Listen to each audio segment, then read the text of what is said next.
보이시나요? 네, 미쳤습니다. 먹을 때도 미치고 윤기가 자르르 돌죠. 내가 먹고 너무 오버하면 안 되는데 찐입니다, 찐. 보통 이 정도의 요리면 몇 천만 원 받을 수 있어요. 안녕하세요. 요리 경력 24년차 마스터셰프 신동민입니다. 첫 번째 할 요리는 광어입니다. 광어를 숙성이랑 하나하나 다 보여드리도록 하겠습니다. 요즘은 마트나 수산시장들에서 너무 손질이 잘 되어 있고 손도가 너무 좋은 생선들 팔기 때문에 웬만하면 좋은 생선이라 생각하시면 됩니다. 그리고 사이즈는 좀 크면 클수록 맛이 좋습니다. 그래서 오늘 3.4kg짜리 광어를 아침에 사왔습니다. 숙성할 땐 특히 피를 잘 빼줘야 돼요. 그리고 깔끔하게 닦은 다음에 종이 호일 아니면 숙성지를 써 넣고 비닐로 딱 조인 다음에 얼음물에 보통 1도에서 2도 정도 되는 물에다가 한 3일에서 한 6일 정도 숙성을 시키면 되게 맛있어요. 그런데 숙성을 너무 많이 하는 것도 좋지도 않고 또 잘못하면 물이 들어가서 변질이 되는 수가 있어요. 그래서 최대한 빨리 숙성하고 빨리 맛있게 먹을 수 있는 방법들을 알려드리도록 하겠습니다. 자, 먼저 탈수염으로 먼저 시작할게요. 탈수염은 소금을 밑에 깔아줍니다. 먼저 보이실 거예요. 손등으로 하면 골고루 분포되죠. 이건 제가 하는 방법이에요. 뿌릴 수도 있고 하지만 다 덩어리 들어가잖아요. 이렇게 하면 일정하게 다 들어가요.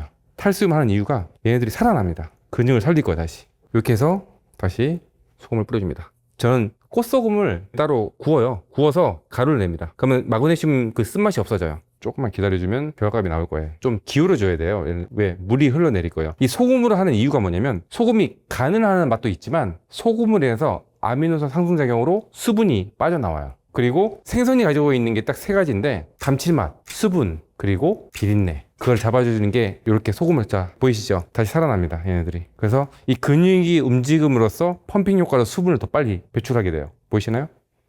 근육 움직이시는 거?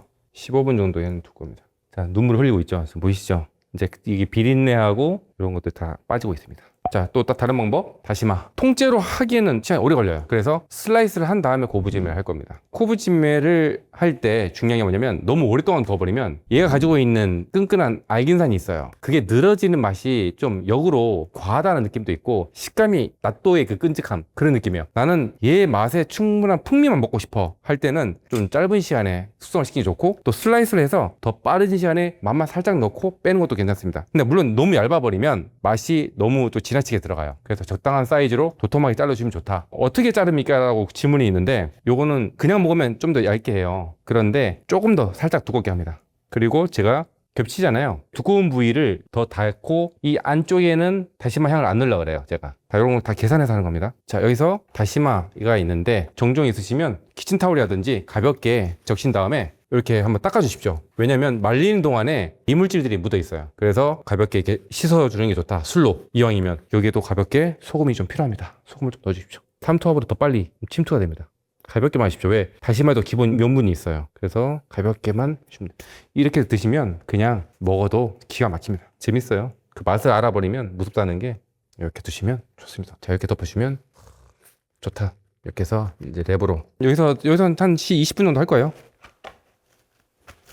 자, 마지막 요건 식품용 탈수지입니다. 비싸요. 요거 하나가 35,000원 이렇게 합니다. 여기에 당이 있는데 이 당이 침투를 해서 분자가 작은 비린내하고 수분은 흡수가 돼요. 분자가 큰 감칠맛은 투과하지 못해서 그대로 재료를 남게 됩니다. 또 예를 들어 해동할 거를 갖다가 여기다 해놓으면 해동이 되면서 숙성이 바로 돼요. 감칠맛을 느낄 수 있는 거죠. 그래서 여기서 염분을 똑같이 좀 해주고, 근데 얘는 시간이 조금 더 필요하긴 해요. 원래 한 3시간 정도 필요한데 이런 것도 있다라는 거 좀 알려주고 싶어서 진행하는 거니까 참고해 주시기 바랍니다. 여기다가 저희 청주 잡내를 좀 없애기 위해서 가볍게 술만 좀, 물론 안 묻혀도 돼요. 근데 저는 가볍게 좀 묻혀줍니다. 자, 여기서 감싸줍니다. 이렇게 해서 오늘 3가지의 숙성 방법을 제가 보여드렸습니다. 빠르게 맛있게 드시기에는 그런 방법들이 좋습니다. 자, 먼저 좀 전에 했던 탈수염으로 했던 거, 수분이 쫙 빠지면서 더 탄력이 좋아집니다. 보십시오. 느끼시나요? 이 눈으로 보듯이 이 쫀득쫀득함이 있어요. 그리고 안에 또 프레시함도 있고 소금으로 도 간이 좀 돼가지고 그냥 먹어도 맛있습니다. 표정으로 보이시죠? 말이 필요 없습니다. 식감이랑 화로에 살아있는 맛이랑 숙성했던 감칠맛이랑 또 염분이 또 들어감으로써 더 비린내를 더 잡아주는 것 같아요. 플레이팅은 저 같은 경우는 이제 무갱을 깔아서 그걸 덮어줌으로써 볼륨감도 올려주고, 딱 보시면 어떠세요? 그냥 밋밋하게 놓는 것보다 느낌이 이뻐요. 이런 파란색 이파리는 좀 뭔가 좋은 걸 넣어야 된다는 이미지가 있어요. 그래서 여기에는 뱃살 아니면 이런 엔가와 쪽 디자인을 잡아줍니다. 볼륨감 있게. 탈수지죠? 원래 한 3시간 정도 해야 되는데 기본적으로 지금 한지 한 20분 정도밖에 안 돼가지고 그런데 자 어때요? 보이시죠? 네, 맛만 좀 볼게요. 저도 너무 좋은데요? 밸런스가 더 깔끔해요. 생각보다 맛이 잘 나옵니다. 이거는 좀 다르게 칼집을 위쪽으로 넣어서 좀 먹어볼게요. 같은 광어지만 이런 모양 따라서 디자인 따라서 맛이 많이 바뀝니다. 이건 도톰하게 잘랐어요. 먹었을 때 식감이 더 탱글탱글하고 육감적이죠, 맛이. 원래 코브짐에 가져갈 때 서비스를 어떻게 하냐면 이렇게 놔두고 손님 나가고 나서 얘를 들고 갑니다. 그 앞에서 짠짠짠짠 약간 이런 개봉박두 형태로 보여주는 퍼포먼스가 필요하죠. 우와, 또 이렇게 되는 거예요. 한번 또 먹어볼까요? 벌써 끈적해요. 딱 붙어요, 그냥. 다시마의 풍미가 어마무시합니다. 결이 틀려요. 얘는 다시마 향이 아예 뱄어요. 아예 감칠맛이 맴돌아요. 여기서 광어를 펼치고 시소잎, 일본식 깻잎 이런 것도 이쁘잖아요. 귀엽잖아요. 더 먹고 싶죠? 네. 그렇죠. 마무리합니다. 그리고 여기에 와사비, 생와사비 맛을 들이면 못 태어납니다. 너무 좋은데 저도 비싸요. 자, 이렇게 해서 완성이 되었습니다. 자, 일단은 아까 준비된 광어 머리하고 있죠. 일단은 먼저 뜨거운 물 좀 데칠 거예요. 알은 넣어서 가볍게 탱글탱글 할 정도로 익혀줘요. 왜냐면 아니면 다 풀어집니다. 이렇게 하는 이유는 물론 이 모양을 잡는 것도 있고 나머지는 붙어있는 비린내라든지 잡내를 없애기 위해서 이렇게 이제 헹궈주고 살을 먼저 건질게요. 얘네들은 좀 비린내가 있기 때문에 이거 한번 씻을게요. 여기 보시면 이제 이런 비늘 있잖아요. 요 껍질에 붙어있는 거 다 분리가 돼요. 이런 부위만 세심하게 좀 정리해 주시면 깔끔한 육수를 낼 수 있습니다. 이렇게 해서 재료 준비는 이렇게 완성되었습니다. 먼저 들러붙기 때문에 냄비에 깔 야채들을 넣어주면 좋아요. 무, 요거는 조리는 시간 따라 틀려요. 두께를 어떻게 할 것인지. 그래서 무 두께를 두껍게 하는 경우도 있고 한데 저는 이제 사이즈를 한 4등분 할게요. 그냥 모양도 내려면 낼 수 있는데 자, 여기서 칼 구름 모양 딱 내줘요. 그래서 이쪽으로 한번 해주고 이쪽으로 한번 해주고 요즘엔 틀이 있어요. 누르면 주면 돼요. 근데 보시면서 그냥 틀 써야겠다 생각하실 거예요. 이렇게 하고 이걸 통째로 넣을 겁니다. 자, 그리고 당근을 제가 좀 모양 보여드릴게요. 여기서 동그랗잖아요. 오각형을 만든 다음에 여기서 중간마다 칼집을 넣어줍니다. 그리고 돌려깎기식으로 넣어줍니다. 이런 거 언제 하고 있냐 하시는 분도 많을 거예요. 보시면서 이런 걸 하는 이유가 칼의 감각을 많이 익혀요. 이 칼을 내 손같이 자, 이런 모양이 나옵니다. 여기서 좀 더 하고 싶다 칼집을 넣어줘요. 이런 것도 오랜만에 합니다. 저도 이런 거 할 일이 없는데 볶음 모양이 나옵니다. 자, 여기 넣겠습니다. 당근 솔직히 안 넣어도 돼요. 근데 조림했을 때 좀 색깔이 다양해야 이쁘고 먹고 싶지 않아요. 그것도 중요합니다. 시각적으로. 우엉은 제가 씻었습니다. 사이즈는 길게 좀 넣은 다음에 자를 거예요. 그 껍질째 먹는 것도 개인적으로 좋아해서 통째로 잘라서 먹습니다. 생강은 그냥 슬라이스로 한 4장. 생강은 베이스의 맛이고 색감은 무, 우엉, 그 다음에 이제 당근 이런 것들을 넣어주는 거예요. 표고버섯도 훈장같이 또 만들어 볼 수 있는데 얘도 십자가를 먼저 만들고 여기에 또 X자. 이건 다 하실 거예요. 이렇게 하죠. 간단하죠. 좀 더 이쁘게 하고 싶다. 약간 이렇게 좀 잘라주면 더 프로답게 좀 느낌을 또 잡을 수 있습니다. 여기 이런 식으로 훈장식으로. 이건 마지막에 넣어야 돼요. 왜냐면 익는 속도가 틀립니다. 꽈리는 칼집만 넣어주십시오. 보통 손톱으로 찔러 넣으라 하는데 손톱이 때 많으신 분도 많기 때문에 칼로 찔러주시면 좋아요. 그리고 큰 거는 반자 잘라주십시오. 큰 사이즈는. 그 다음에 이제 매운 거는 페페로치노 그냥 안 부수고 그냥 넣을게요. 그리고 여기에 머리 넣어주고 집에 냉장고에 더 뭐 넣고 싶다 하시면 더 넣으셔도 돼요. 부드러운 건 마지막에 넣으세요. 대신에. 자, 이 비율이 있는데 간단해요. 청주 미림 2, 간장 1, 설탕 0.5. 너무 어려워 그러시면 국자 2개씩 하나 설탕 반 이해하셨죠? 근데 양이 높아 2배를 늘리세요. 그리고 간장은 좀 이따 넣을 거예요. 왜? 지금 간장 넣어버리면 단맛이 스며들지 않아요. 간장을 마지막에 코팅 시키듯이 중간에 넣습니다.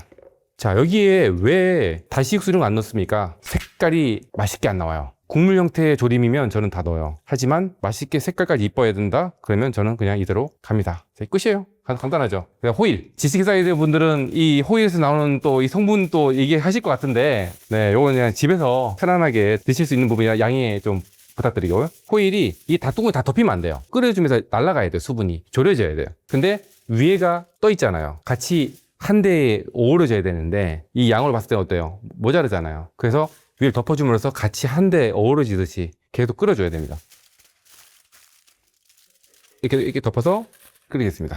전체적인 끓이는 시간은 평균적으로 봤을 때 한 20분에서 25분 정도? 근데 양이 많으시면 많이 늘어나겠죠? 이 조림을 끓이실 때 끓고 나서 여기에 보면 단백질이라든지 그런 잔여물들이 나올 거예요. 하얗게 뜨잖아요. 그걸 제거하신 다음에 한 1분 정도만 뒀다가 그 다음에 간장을 부을 겁니다. 그리고 꽈리랑 표고는 금방 익기 때문에 완성되기 한 3분 전에 넣을 거예요. 생선 같은 경우도 잘 망가지기 때문에 얘네들은 한 5분 전에 여기에 조금 이제 이런 이물질을 좀 제거해주고 보이시나요? 여기 단백질 나온 것들 이런 것들이 기본적 잡내들 나오기 때문에 이런 것들 잘 제거해주면 깔끔한 맛을 또 즐길 수 있어요. 이제 간장을 부어줍니다.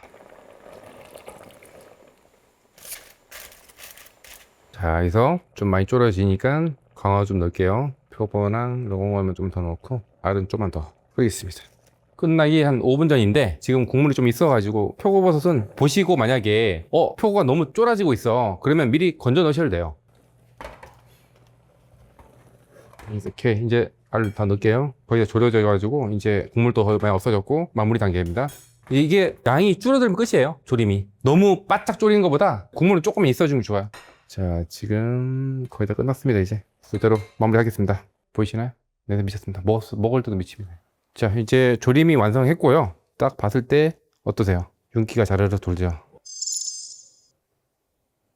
제가 직접 키우는 초피, 추어탕 먹을 때 먹는 그 이파리입니다. 지금 딱 봄이라서 순이 올라온 겁니다. 요 향이 너무 좋아서 잘 어울립니다. 나 봄이야 라고 느낌도 주시고. 자, 이렇게 해서 마무리 됐습니다. 어떠세요? 눈으로 봐도 맛있어 보이지 않나요? 원래는 조림은 밥이랑 같이 먹어줘야 돼요. 우엉을 먼저 하나 먹어볼게요.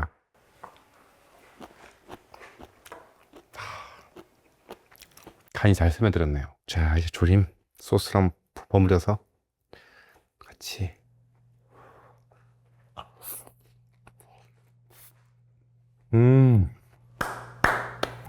피로가 싹 가시네 진짜. 보통 이 정도의 요리면 제 예상으로 한 35,000원에서 한 45,000원 사이 되지 않을까. 컨설팅 할 때도 현실적으로 제가 조림 전문점 한다, 구색종을 더 잡아주고 그럼 이건 몇 천만 원 받을 수 있어요. 이 알도 이게 맛있어요. 이 알도 이렇게 드시면 부들부들하니 밥맛을 돋굽니다. 내가 먹고 너무 오버하면 안 되는데 이건 좀 진심이에요. 찐입니다, 찐. 또 보시고 뭐 또 시작이다 하시는 분도 이렇게 계실 것 같은데 드셔보십시오. 일단 드셔보시면 제가 아는 노하우 정성껏 알려드렸으니까 만들어 보시면 정말 맛있네 라고 하실 것 같아요. 그리고 저도 재료 하나하나 전부 다 공부를 많이 했어요. 그냥 만들어진 게 아니다 보니까 이런 노하우를 지식인 사이트를 통해서 이렇게 볼 수 있다는 것도 좋은 시간인 것 같습니다.